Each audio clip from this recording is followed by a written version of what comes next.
Hello ముందు చెప్పండి captains ఎవరండి టీం వచ్చారు కానీ బయటకు వెళ్ళిపోయాడు ఆఫీస్ ఉన్నారు స్టేజ్ మీద రావాల్సిందిగా కోరుతున్నాం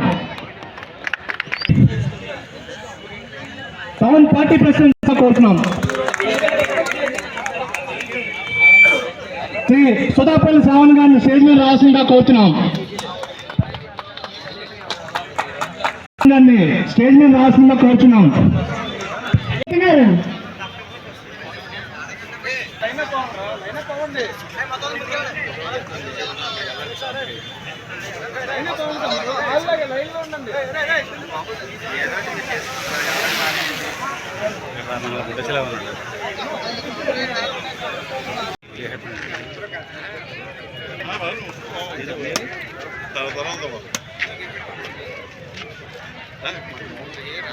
జై శ్రీరామ్ జై శ్రీరామ్ జై శ్రీరామ్ జై శ్రీరామ్ జై శ్రీరామ్ జై శ్రీరామ్ అజయ్ సారీ అదే వెళ్ళిపో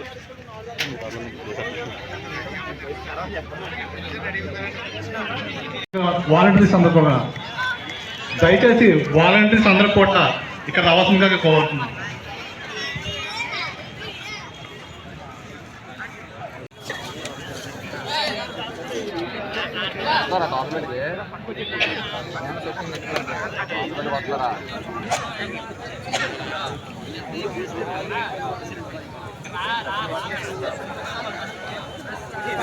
అందరూ అటువైపు వెళ్ళిపోవాలి పక్కకు రావాలి అందరూ ఒకసారి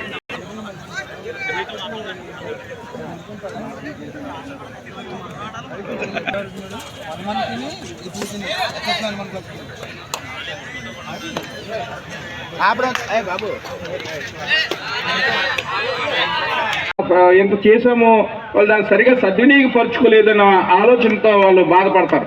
సో ఈ 3 రోజులు కూడా ఎలాగ సెలవులు వచ్చాయి కాబట్టి పిల్లలకు కూడా మీరు ఈ క్రీడలకి అత్యధిక ప్రాధాన్యత ఇస్తే ఈ క్రీడల వల్ల ఏమవుతుందంటే మానసిక ఉల్లాసమే కాదు ఓటమిని అంగీకరించే గుణం వస్తుంది. ఆటలు ఎందుకంటే శారీరక దారుణ్యం అంటే కాదు మెంటల్ స్ట్రెస్ కూడా తగ్గుతుంది. దానికి కారణం అంటే ఓడిపోతే నెక్స్ట్ గేమ్ గెలుస్తాం.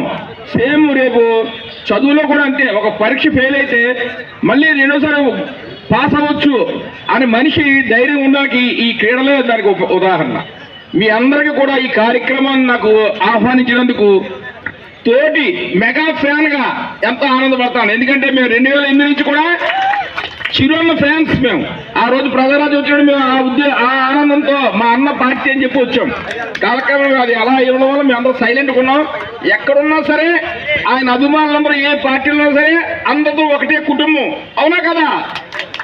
అందుకని మన మెగా అభిమానులు కానీ మన మెగా కుటుంబంలో కానీ ఎవరన్నా ఏ కార్యక్రమం చేసినా మీ అందరూ కూడా ఇంట్లో కూర్చున్నా సరే ఆనందించి మా తోచిన మాట సాయం ఇంకో సాయం ఏదైనా సరే జరుగుతుంది తప్ప ఏదో వాళ్ళు జనసేన చేస్తారు భారతీయ జనతా పార్టీ తెలియజేసి అలా ఉండదు.